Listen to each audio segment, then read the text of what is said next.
Hello, health teachers. Games and challenges are a great way to introduce basic communication skills. For years, I played games with my middle school students, telling them that each game will reveal some important tips for communicating well. I began by playing reverse Pictionary. In this game, one student volunteered to draw on the board. The rest of the class was shown a card.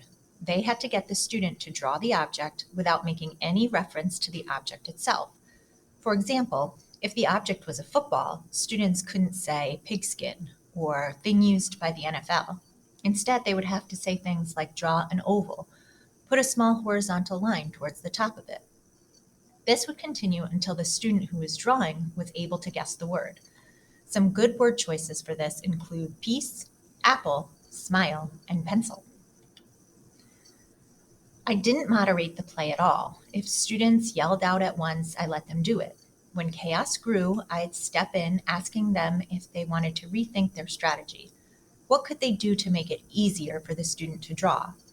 They learned the following tips for good communication. Speak when the listener is ready. Avoid interruptions. Be concise. Too much info can be confusing. Use the appropriate volume. Loud enough to hear, but without yelling. Use common language and terms. Slang or vocabulary that someone is unfamiliar with can confuse the message. After playing reverse Pictionary, we often played charades. I made very simple cards for this activity and asked students to volunteer to act out the words. This game goes really fast because the words and phrases use a lot of gestures. Here are some ideas for charades. Peace, be quiet, okay, 1 minute or hold on, and I'm choking. You can add in a quick first aid lesson there too. This game was followed by emotional charades, in which students volunteered to act out an emotion, like sad, mad, excited, scared, or bored. Finally, I used the same emotions cards coupled with a line of dialogue. Volunteers had to say the line of dialogue using the tone of voice and body language to match the emotion.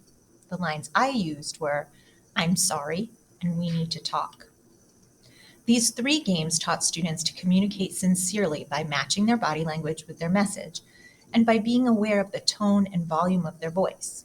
It was always interesting to talk about how an apology doesn't sound sincere when it's said in anger, or how we need to talk when said with worry means bad news will follow.